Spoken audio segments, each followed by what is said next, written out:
Well, for the second time in less than a week, Khalil Wheeler-Weaver insisted on his innocence before a judge in the murder of a New Jersey woman. This monster took my daughter. This person is a monster. That monster deserves the maximum.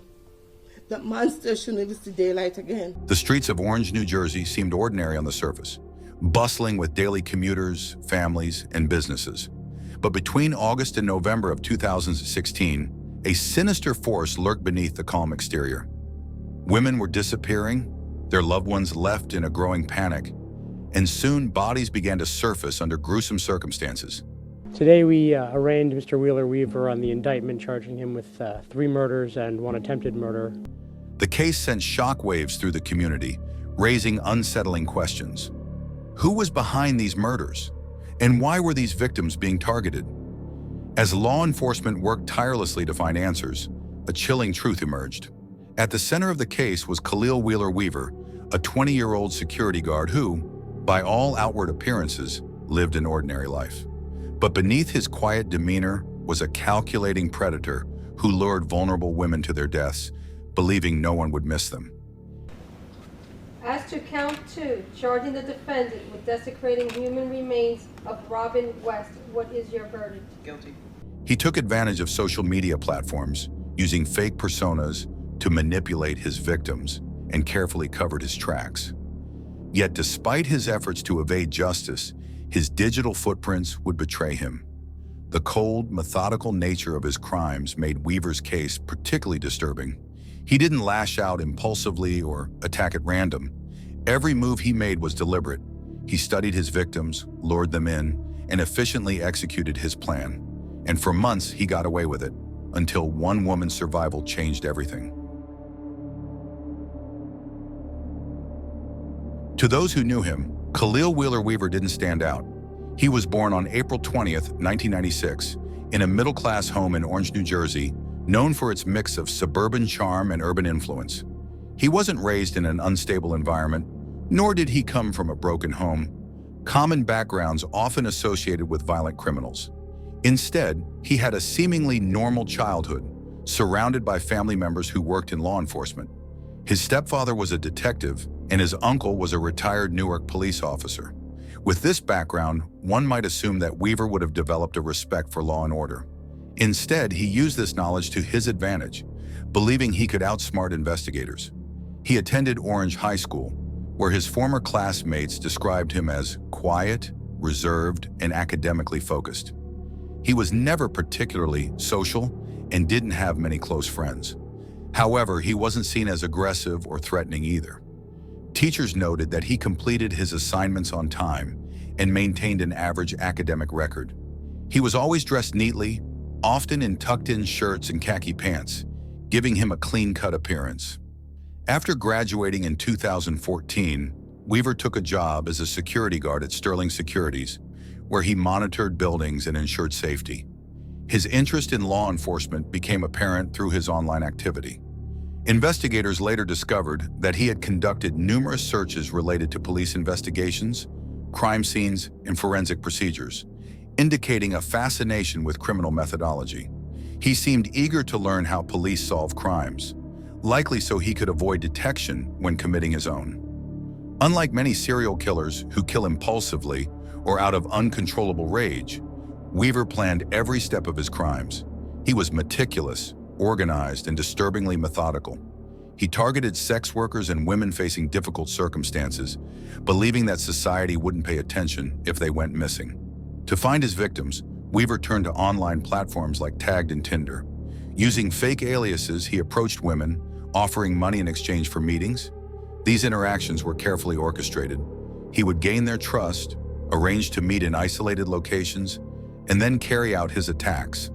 His methods revealed an alarming level of caution. He always wore gloves to prevent leaving fingerprints and used condoms during encounters to avoid DNA evidence. His attacks followed a chillingly similar pattern. He would strangle his victims to death and then dispose of their bodies in abandoned buildings or isolated areas. He believed that, by choosing his victims wisely and covering his tracks, he could continue killing without getting caught.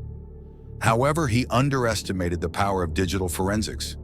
Every move he made was being tracked through his phone's geolocation data, and eventually, this would be his undoing. The first known victim was Robin Daphne West, a 19-year-old woman from Philadelphia. 15-2-547.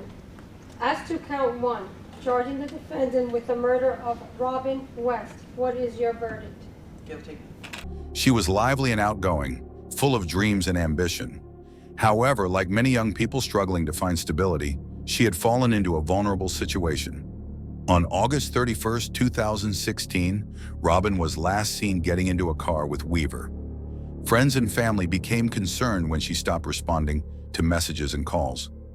Days passed without any sign of her, and worry turned to panic. On September 1, 2016, firefighters responded to a blazing fire at an abandoned house in Orange, New Jersey. Once the flames were extinguished, they made a horrifying discovery: a charred human body.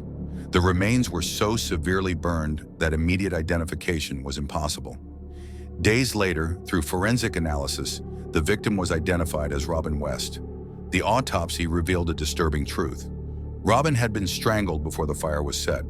This meant that Weaver had deliberately killed her and then attempted to destroy evidence by setting the house ablaze. The fire was no accident. It was a calculated attempt to erase any traces of his involvement. At this point, authorities had no suspect. The connection between Robin's death and the man she was last seen with had not yet been made. The serial killer was still at large. While Robin's case was still under investigation, another woman disappeared under eerily similar circumstances.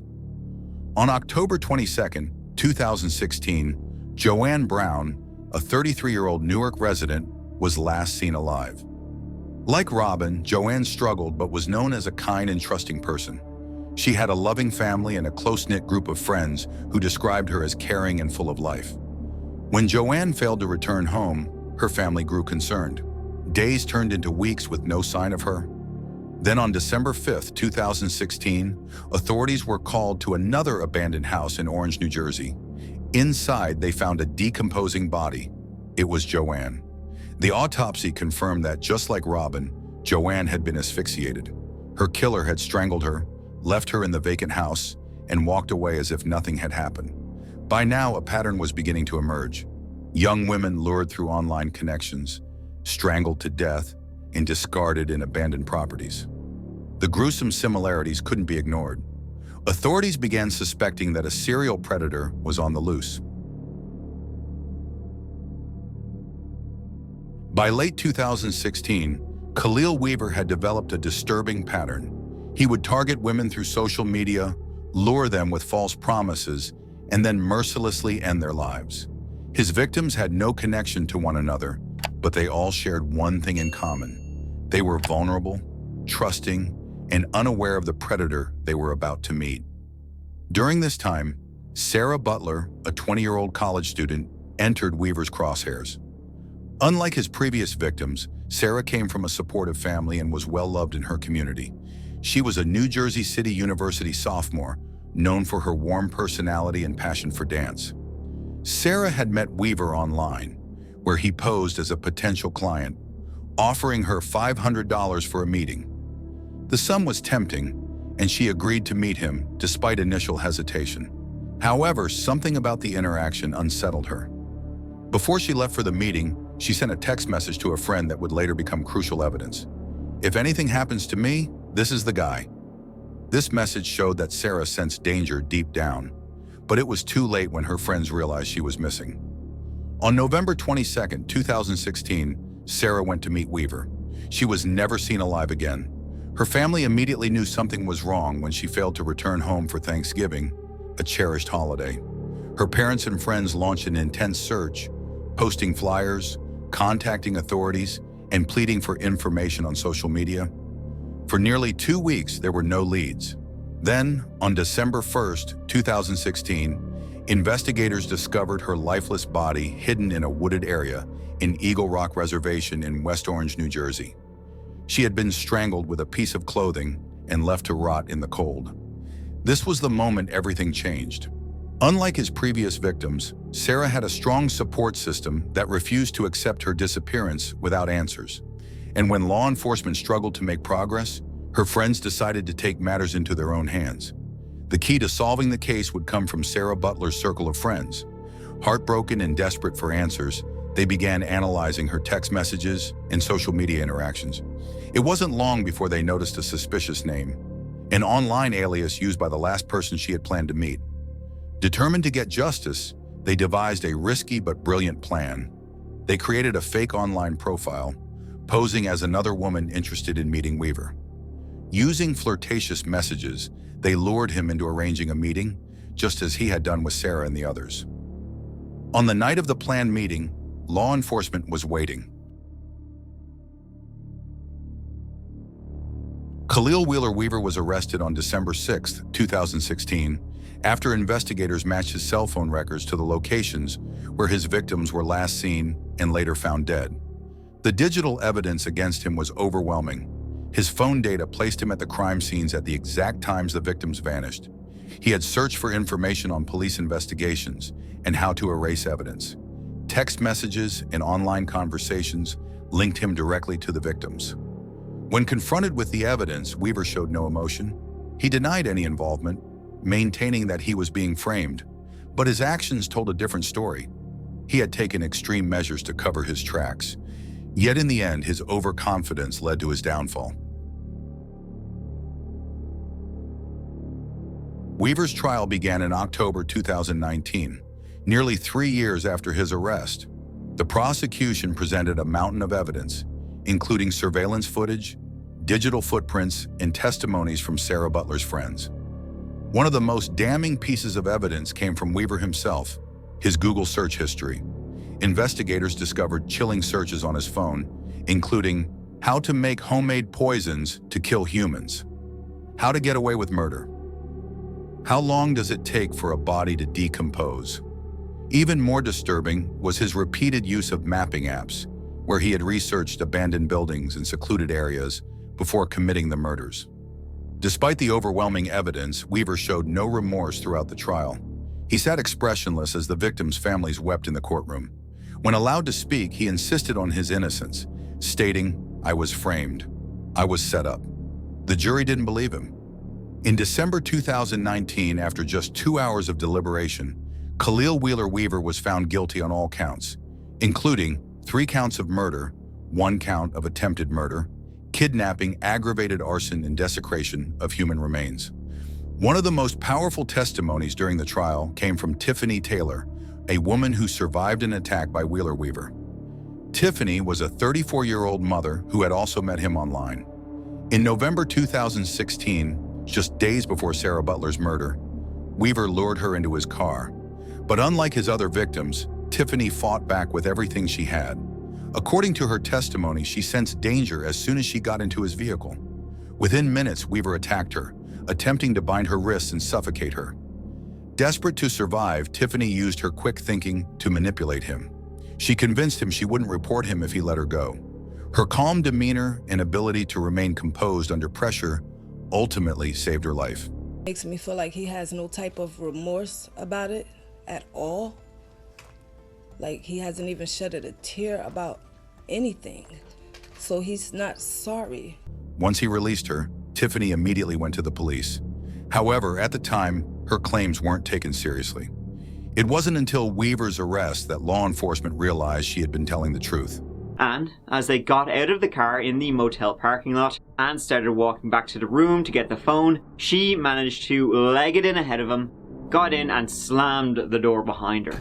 Her testimony was pivotal in securing his conviction, as she was able to describe his methods, motives, and behavior in terrifying detail.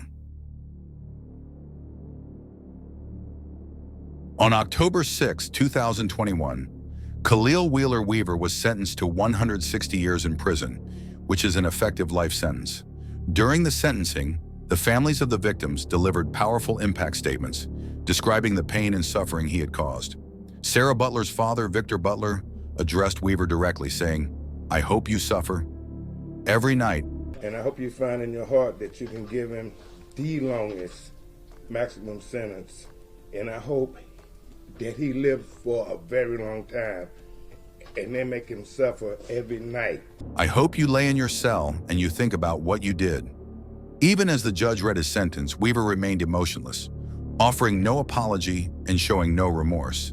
The judge, Mark S. Ali, stated, "The defendant should never be able to walk freely in a society again. He does not deserve a second chance." With that, Weaver was led away in handcuffs, his reign of terror finally over. The sentencing of Khalil Wheeler-Weaver marked the end of a brutal chapter for the victims' families. But the scars he left behind could never fully heal. Though justice was served, the emotional devastation he caused would last a lifetime. For many, the pain of losing a loved one in such a horrific manner is something they will never recover from. Thank you for watching this episode to the end. Please share your thoughts about this story in the comments down below. If you are new to the channel and like the content, please subscribe to the channel for upcoming episodes. Your support is greatly appreciated. Until next time, I will see you on Urban Crime Stories.